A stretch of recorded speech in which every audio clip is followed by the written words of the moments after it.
Profetas e Reis. Capítulo 14. No espírito e virtude de Elias.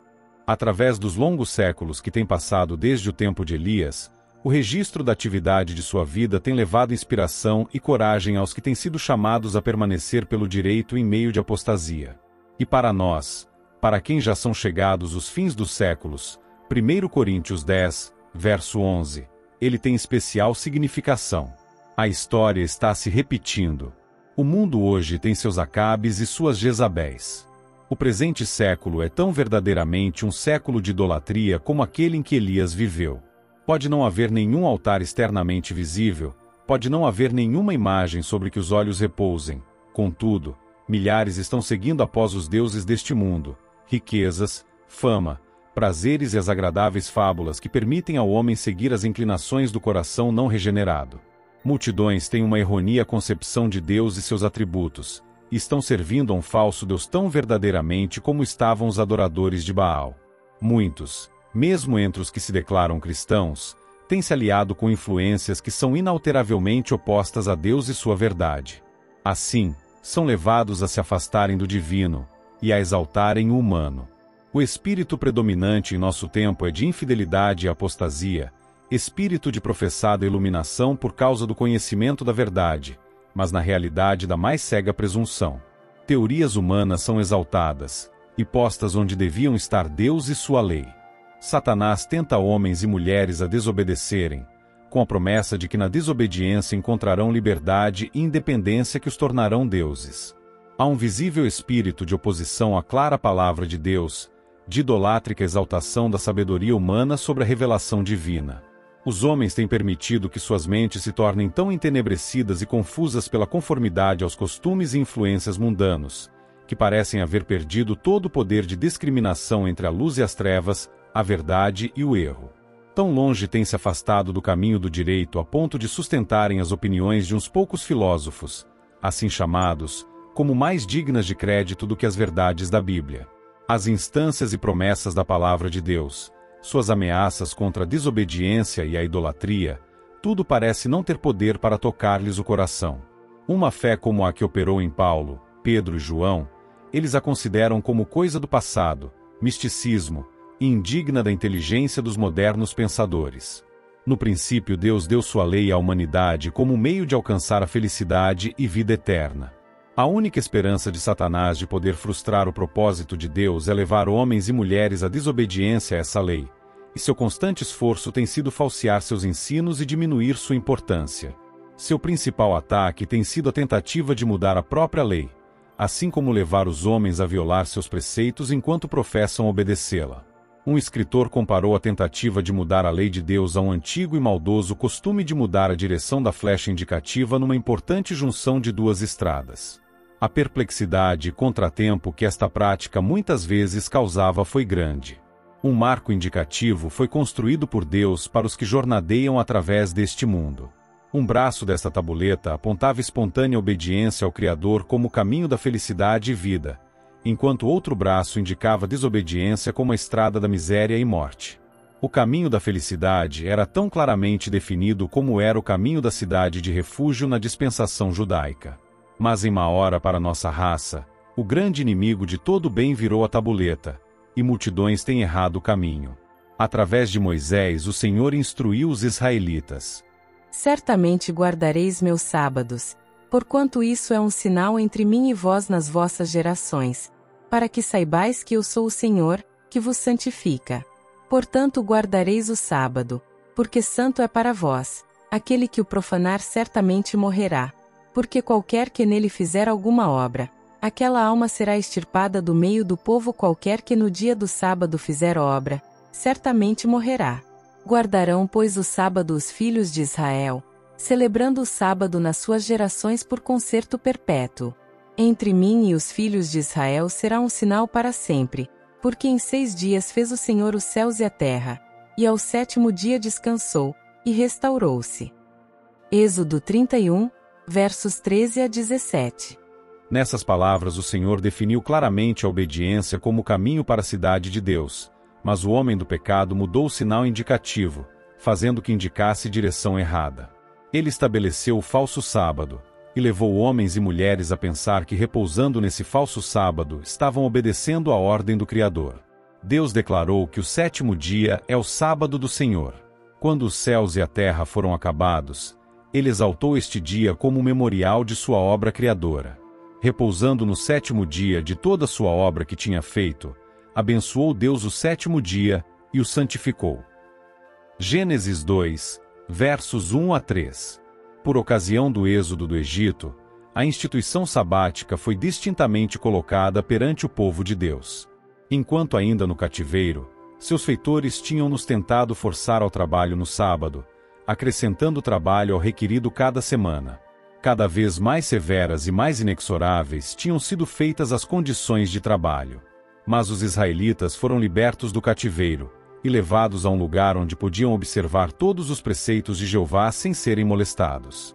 No Sinai a lei foi proclamada, e uma cópia, em 2 tábuas de pedra escritas com o dedo de Deus, Êxodo 31, verso 18, foi entregue a Moisés. E através de quase 40 anos de peregrinação, constantemente foi feito lembrar aos israelitas o dia de repouso de Deus, pela contenção da queda do maná cada 7º dia, e a miraculosa preservação da porção dobrada que caía no dia da preparação.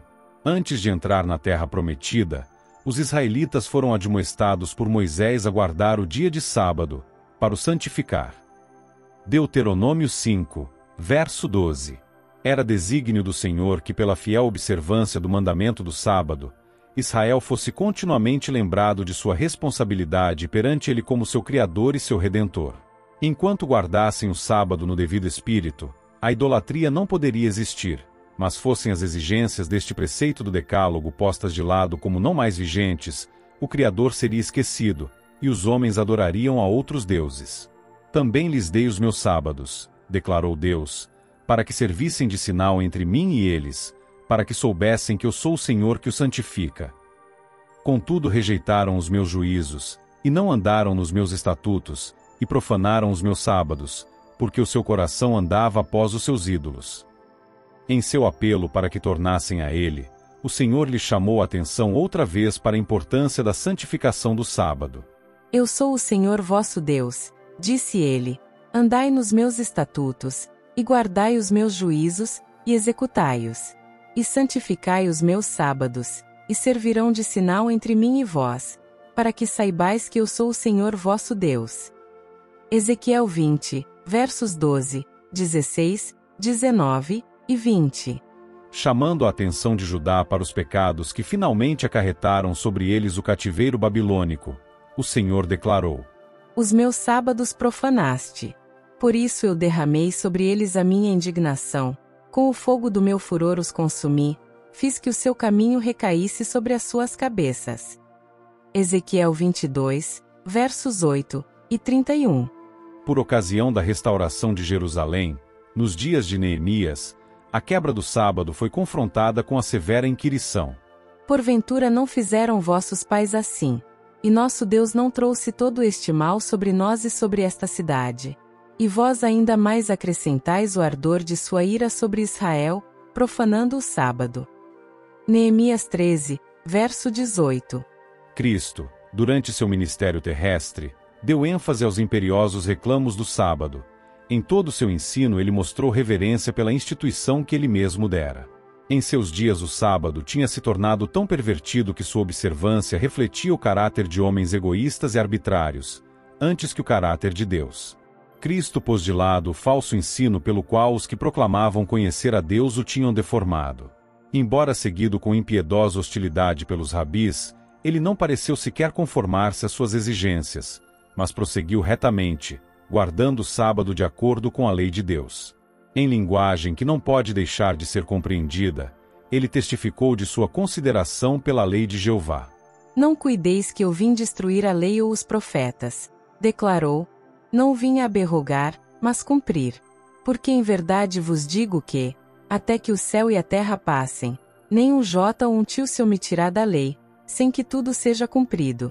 Qualquer, pois, que violar um destes mais pequenos mandamentos, e assim ensinar aos homens, será chamado o menor no reino dos céus. Aquele, porém, que os cumprir e ensinar será chamado grande no reino dos céus. Mateus 5, versos 17 a 19. Durante a dispensação cristã, o grande inimigo da felicidade do homem fez do sábado do quarto mandamento um objeto de ataque especial. Satanás diz: Eu atravessarei os propósitos de Deus. Capacitarei meus seguidores a porem de lado o memorial de Deus, o sábado do sétimo dia. Assim, mostrarei ao mundo que o dia abençoado e santificado por Deus foi mudado. Esse dia não perdurará na mente do povo. Apagarei a lembrança dele.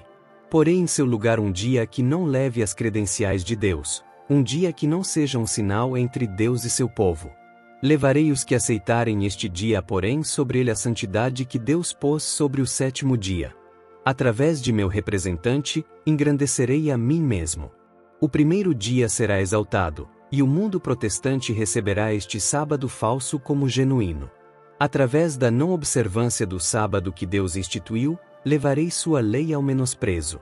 As palavras, um sinal entre mim e vós por todas as vossas gerações, farei que se prestem para o meu sábado. Assim o mundo tornar-se-á meu. Eu serei o governador da terra, o príncipe do mundo. Controlarei assim as mentes sob meu poder para que o sábado de Deus seja um objeto especial de desprezo. Um sinal? Eu farei a observância do sétimo dia um sinal de deslealdade para com as autoridades da terra. As leis humanas serão feitas tão rígidas que os homens e mulheres não ousarão observar o sábado do sétimo dia. Pelo temor de que lhes venha a faltar alimento e vestuário, eles se unirão com o mundo na transgressão da lei de Deus. A terra estará inteiramente sob meu domínio. Através do estabelecimento de um falso sábado, o inimigo pensou mudar os tempos e as leis. Mas tem tido ele realmente êxito em mudar a lei de Deus? As palavras do capítulo 31 de Êxodo são a resposta. Aquele que ao mesmo ontem, hoje e eternamente declarou do sábado do sétimo dia, é um sinal entre mim e vós nas vossas gerações. Será um sinal para sempre. Êxodo 31, versos 13 e 17. A placa virada está indicando um caminho errado, mas Deus não mudou. Ele ainda é o poderoso Deus de Israel. Eis que as nações são consideradas por ele como a gota de um balde, e como o pó miúdo das balanças, eis que lança por aí as ilhas como uma coisa pequeníssima.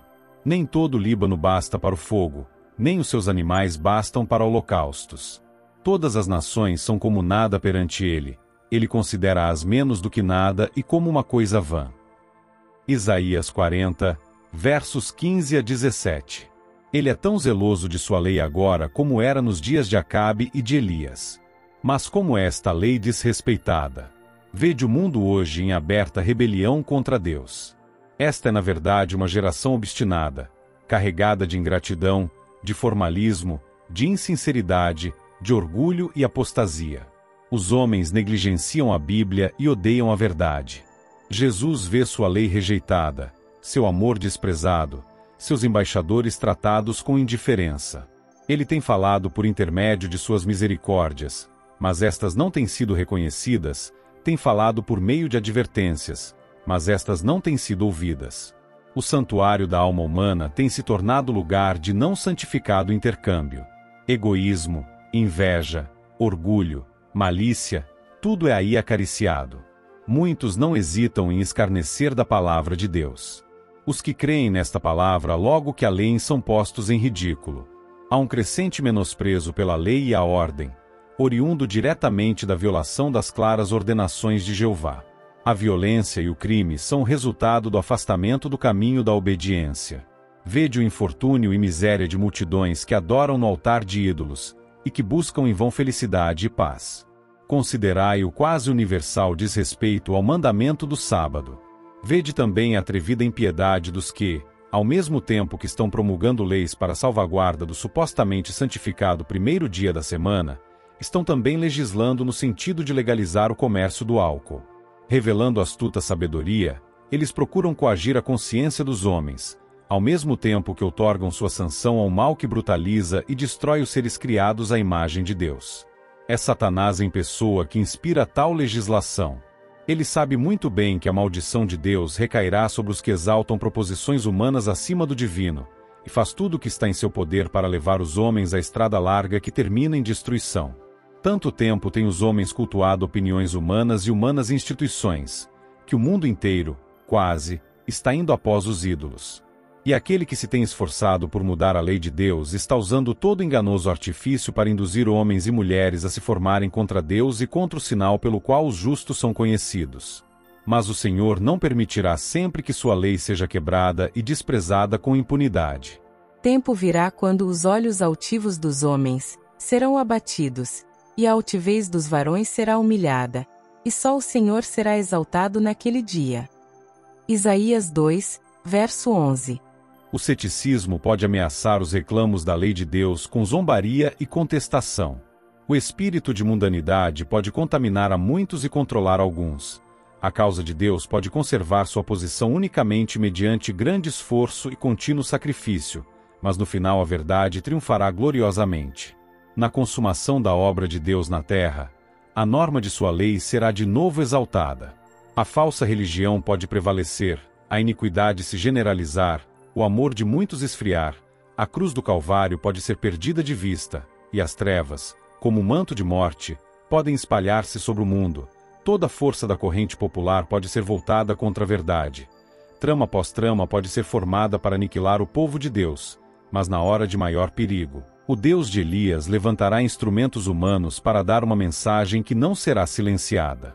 Nas populosas cidades da terra, e nos lugares onde os homens têm ido mais longe em falar contra o Altíssimo, a voz de severa repreensão será ouvida. Corajosamente, homens indicados por Deus denunciarão a união da Igreja com o mundo. Com fervor chamarão a homens e mulheres para que voltem da observância de uma instituição de feitura humana para a guarda do verdadeiro sábado. Temei a Deus e dai-lhe glória, proclamarão a toda a nação, porque vinda é a hora do seu juízo. E adorai aquele que fez o céu, e a terra, e o mar, e as fontes das águas. Se alguém adorar a besta, e a sua imagem, e receber o sinal na sua testa, ou na sua mão, também o tal beberá do vinho da ira de Deus, que se deitou, não misturado, no cálice da sua ira. Apocalipse 14, versos 7 a 10. Deus não quebrará seu concerto, nem alterará aquilo que saiu de seus lábios. Sua palavra permanecerá firme para sempre, tão inalterável como seu trono. Por ocasião do juízo, este concerto será manifesto, claramente escrito com o dedo de Deus, e o mundo será citado perante a barra da justiça infinita para receber a sentença. Hoje, como nos dias de Elias, a linha de demarcação entre o povo que guarda os mandamentos de Deus e os adoradores de falsos deuses está claramente definida. Até quando cocheareis entre dois pensamentos? Clamou Elias. Se o Senhor é Deus, segui-o, e se Baal, segui-o. 1 Reis 18, verso 21. E a mensagem para hoje é: Caiu a grande Babilônia. Sai dela, povo meu, para que não sejas participante dos seus pecados, e para que não incorras nas suas pragas. Porque já os seus pecados se acumularam até ao céu, e Deus se lembrou das iniquidades dela. Apocalipse 18, versos 2, 4 e 5. Não está longe o tempo quando virá a prova a cada alma. A observância do falso sábado será imposta sobre todos. A controvérsia será entre os mandamentos de Deus e os mandamentos dos homens. Os que passo a passo têm se rendido às exigências mundanas e se conformado a mundanos costumes, então render-se aos poderes existentes, em vez de se sujeitarem ao escárnio, ao insulto, às ameaças de prisão e morte. Nesse tempo o ouro será separado da escória. A verdadeira piedade será claramente distinguida da piedade aparente e fictícia. Muitas estrelas que temos admirado por seu brilho tornar-se-ão trevas. Os que têm cingido os ornamentos do santuário, mas não estão vestidos com a justiça de Cristo, aparecerão então na vergonha de sua própria nudez. Entre os habitantes do mundo, espalhados por toda a terra, aos que não têm dobrado os joelhos a Baal. Como as estrelas do céu, que aparecem à noite, esses fiéis brilharão quando as trevas cobrirem a terra, e densa escuridão os povos. Na África pagã, nas terras católicas da Europa e da América do Sul, na China, na Índia, nas ilhas do mar e em todos os escuros recantos da terra, Deus tem em reserva um firmamento de escolhidos que brilharão em meio às trevas, revelando claramente ao mundo apóstato o poder transformador da obediência à sua lei. Mesmo agora eles estão aparecendo em toda nação, entre toda língua e povo, e na hora da mais profunda apostasia, quando o supremo esforço de Satanás for feito no sentido de que todos, pequenos e grandes, ricos e pobres, livres e servos, Apocalipse 13, verso 16, recebam, sob pena de morte, o sinal de submissão a um falso dia de repouso, esses fiéis, irrepreensíveis e sinceros, filhos de Deus inculpáveis no meio de uma geração corrompida e perversa, resplandecerão como astros no mundo. Filipenses 2, verso 15.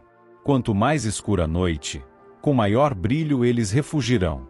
Que estranha obra Elias teria feito enumerando Israel. Quando os juízos de Deus estavam caindo sobre o povo apostatado, ele podia contar somente um do lado do Senhor. Mas quando disse, só eu fiquei, e buscam a minha vida para me atirarem, a palavra do Senhor o surpreendeu, fiz ficar em Israel 7.000, todos os joelhos que se não dobraram a Baal. 1 Reis 19, versos 14 e 18. Que nenhum homem procure numerar Israel hoje, mas cada um tenha um coração de carne, um coração de branda simpatia, um coração que, à semelhança do coração de Cristo, se expanda para a salvação de um mundo perdido.